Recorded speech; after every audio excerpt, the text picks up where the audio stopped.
Hello everyone, welcome to mind makeup with Neena. कैसे हैं आप सब? आई होप आप सब अच्छे होंगे, हैप्पी होंगे और हेल्दी होंगे। तो फ्रेंड्स, आज है 18 ऑफ दिसंबर 2022 और आज का मेरा ये जो ब्लॉग है, एक्चुअली इस ब्लॉग को मैं कुछ दिन पहले बनाना चाहती थी, लेकिन थोड़ा सा बिजी थी एग्जाम्स एंड रिजल्ट्स में, तो थोड़ा सा लेट हो गई हूँ। लेकिन वो कहते हैं ना कि कभी नहीं से देर भली। तो आज मैं जिस विषय पर आप लोगों से बात करना चाह रही हूँ वो है हाल ही में हुए हमारे विधानसभा इलेक्शन। तो आप सभी जानते हैं कि 12 नवंबर 2022 को हिमाचल प्रदेश में 68 सीटों के लिए विधानसभा इलेक्शन हुए थे, जिसमें जो है कांग्रेस पार्टी ने अपना बहुमत उन्होंने हासिल किया है और कांग्रेस पार्टी की हिमाचल प्रदेश में सरकार बनी है। तो श्री सुखविंदर सिंह सुक्खू जी को विधायक दल का नेता चुना गया है, एज ए मुख्यमंत्री उनको चुना गया है हिमाचल प्रदेश का। और जो मुख्यमंत्री हैं वो हैं श्री मुकेश अग्निहोत्री जी। और अगर मैं अपने विधानसभा क्षेत्र की बात करूं, जो कि है जुब्बल नावरकोट खाई, सीट नंबर 65, तो वहां से जो विधायक चुनकर सामने आए हैं वो हैं कांग्रेस पार्टी के श्री रोहित ठाकुर जी। तो सबसे पहले जीतने वाले दल को मेरी ओर से हार्दिक शुभकामनाएं, और उम्मीद करती हूं कि जनता ने आप पर जो विश्वास दिखाया है आप उस विश्वास को कायम रखेंगे और उनकी कसौटी पर आप खरा उतरने की पूरी कोशिश करेंगे। और जो बाकी के राजनीतिक दल हैं उनको मैं कहूंगी हार्ड लक। आप लोगों ने भी बहुत मेहनत की, आप लोगों ने बहुत अच्छी टक्कर दी, और फिलहाल मैं उम्मीद करती हूँ कि फिलहाल आप लोग एक हेल्दी ऑपोजिशन का रोल निभाएंगे और आगामी जो वर्ष है उसमें आप मनन करेंगे, मंथन करेंगे कि कहाँ पर कमी रह गई।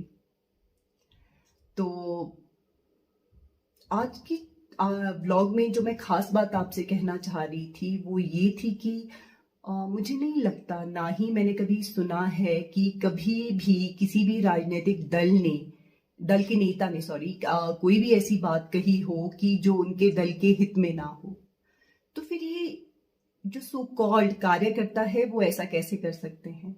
आजकल मैं अक्सर सोशल मीडिया पर देखती हूँ कि ये जो अपने आप को कार्यकर्ता कहते हैं ये ऐसी टिप्पणियां कर देते हैं सोशल मीडिया पर। आप लोग जानते हैं कि सोशल मीडिया पर हजारों लोग हैं, तो सोचिए कि अगर वो ऐसी बातें करेंगे जो आपके दल के हित में ना हो, ऐसी कड़वी बातें वो कह देते हैं सोशल मीडिया पर, जिससे कि जो जनता है वो रुष्ट हो जाती है। तो इसका एक जो है नकारात्मक प्रभाव पड़ सकता है आपके दल पर। तो जितने भी राजनीतिक दल हैं उनके जो हेड्स हैं, मेरा उनसे आग्रह है कि वो थोड़ा सा अपने कार्यकर्ताओं से इस बारे में जरूर बातचीत करें। मतलब कि क्योंकि ये बहुत ही एक मुझे गंभीर विषय लगता है, क्योंकि मैं उस चीज से ऑफेंड हो जाती हूँ। अगर एज अ आम नागरिक मैं खुद की बात करूं तो मैं उस चीज से ऑफेंड हो जाती हूँ। तो और मुझे लगता है कि और भी ऐसे बहुत सारे लोग होंगे। तो इस चीज पर सोचने की बहुत ज्यादा जरूरत है। और कभी भी ऐसा नहीं होता है कि जो एक दल का नेता होता है, जैसे कि मान लो हमारे क्षेत्र से श्री रोहित ठाकुर जी ही एमएलए बने हैं, तो अगर कभी आप उनके पास किसी काम को लेकर जाओ तो आपसे ये नहीं पूछेंगे कि जी हाँ जी आपने किसको वोट दिया तभी मैं काम करूंगा, आपने क्या मुझे वोट दिया था? तो फिर ये कार्यकर्ता ऐसे कैसे कर सकते हैं? तो ना तो किसी को ये हक है आपसे ये पूछने का कि आपने किसको वोट दिया, ना ही आप कभी ये किसी के साथ कर सकते हो। तो मेरा मानना है कि जो एक नेता होता है, जो जिसको आपने चुना है, वो एक व्यक्ति विशेष का उम्मीदवार नहीं है, वो एक पूरे क्षेत्र का रिप्रेजेंटेटिव है। वो किसी एक व्यक्ति के लिए काम नहीं करेगा, उसको पूरे अपने क्षेत्र को साथ में लेके चलना है, ताकि जो लोग हैं उन पर वो लोग जो हैं उस उम्मीदवार पर विश्वास कर सके। तो आप लोग भी इस बात को समझें और जरूर सोचें कि इस तरह की ये जो बातें हैं आप लोग सोशल मीडिया पर करते हैं कि जी हाँ जी वोट तो नहीं दिया लेकिन अब सामने आ रहे हैं हितैषी बनकर, तो ये बहुत ही गलत बात है। कभी भी आपको ऐसी बातें नहीं करनी चाहिए। मैं इसको अनपढ़ता कहूंगी।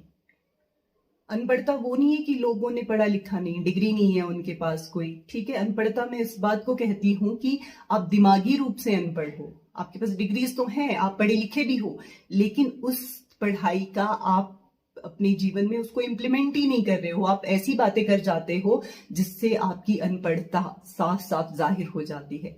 तो इस बात पर जरूर ध्यान दें। तो आज के ब्लॉग में बस इतना ही। अगर मेरी बातों से आपकी भावनाओं को ठेस पहुंची हो तो उसके लिए मैं माफी चाहूंगी, और साथ ही साथ ये उम्मीद भी करूंगी कि जो बात मैं आपको बताना चाहती थी, जो मैसेज मैं आपको कन्वे करना चाहती थी, आप काफी हद तक उसको समझ पाए हों। धन्यवाद।